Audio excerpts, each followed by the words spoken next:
So the couple years that you were at the boarding school in Lorena, and then you left, how old were you? What level approximately? I was 17 okay, when I got back to São Paulo, and there was supposedly 3 more years of Scientifico, but I never really finished, but maybe an year and a half to 2. The reason behind it, when I got back, well, let me talk about Lorena. There was a couple very interesting events. There was a Chinese with a similar background, was Brother Song, S-O-N-G, Shanghai, ethnic Shanghai, but moved because of the war. He moved to Hong Kong, speak Cantonese, English, and then came to Brazil. And he was at the University of Salesiano, Faculdade Salesiano, next to my school. And we had some exchange. And because when I started, I was the first student, Chinese student, then eventually I brought on 3, 4 other immigrants. They were not Catholics, but they came to the school. Song and I share much in common. And I was indicating that I feel strongly my progress, not just Portuguese, but even imagine you read Portuguese, you're reading Latin the same, and the whole entire progression. And I told Song that I would like to expand. I would like to expand to continue to go to high school with the same boarding school, but there's no such boarding school. Because after 16, maybe it's puberty, maybe the whole arrangement, you go then you go into a seminary school.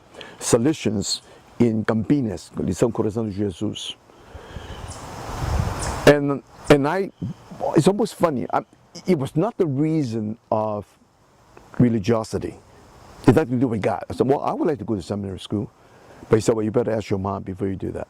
But he said, even if you do go, not you cheating, 3 years later you decide that you don't want to go into the religious order, you can always quit. But I said, well, that wasn't my purpose. I said, I want to be in the same setting, sports, languages, and learning, all at the same time.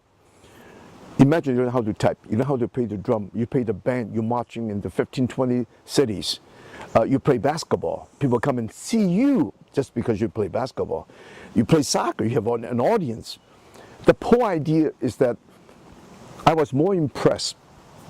It was very funny about the multiple languages sounds, and I always interested about the language. You know the names in Brazil: Anhangabaú, Itamaraty, Itu, Anhanguera.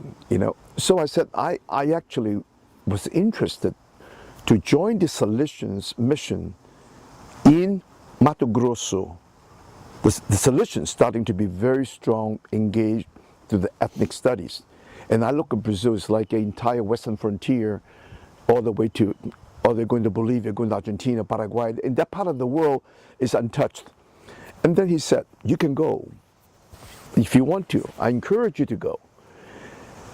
And then I went to, finally, I never forgot that one time I went up to Mom and say, Mom, I'm thinking about going to continue my high school, but with the same school system. But it's a religious school. I didn't say seminary, I said it is a religious school. And Mom never looked at me. She was in the kitchen cooking. I think there was the time Ivy just left the convent and headed to North America for college. Mom never looked at me, and all she said is that women can, not men. She was still chopping, but never looked at me. Well, I just felt the feeling and sentiment at that time. I did not want to hurt Mom's feeling, but there was a definite no. But who's to know? The years following, I tried Mackenzie. I didn't like the school. There's no discipline. It's it's a very interesting, diverse area. But then I picked a little school in the area called Pinheiros.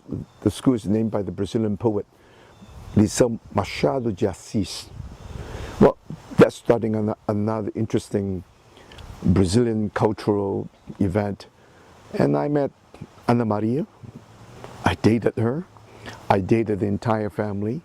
And from Sao Paulo, I went to visit the town where they came from that part.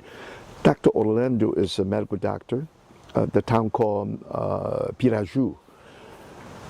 And I found that with the 2.5 years, were actually evangelized, so to speak. I manufactured my grades, my report card, so that I'll be admitted into U.S. colleges. But that 2.5 years, the living experience with a Brazilian family, where I needed guidance, because there was no communication between my mom and my dad, and my mother took off because almost a year later, Ivy was having miscarriage. Yeah, Ivy came to Chicago, and Rosie was in Elmira in Cornell. Eventually, in Cornell, in the city of Elmira. Eventually, she transferred to Elmira College.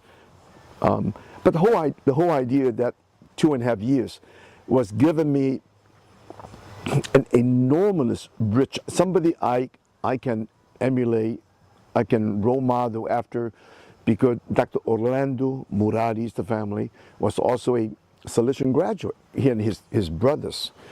So our dating as a teenage, puppy love, whatever that may be, it was a 2.5 years of our get together. And Dona Alcione, she's my Brazilian mom. Today, she's 100 years old. But from that family, what I had rallied, the tremendous amount of support. Again, continue on with the language, because in my learning of the language, I frequently stop and ask, "What do you mean? What do you mean?" I think that's how you learn your language, is by one simple wording. Say, "What is that? What is that? What do you mean? How does it mean?" So this made up my years in Sao Paulo for just about 2 years. Then I applied for North America, got the scholarship, the grant. Swimming. And I left 1967. Yes, from swimming.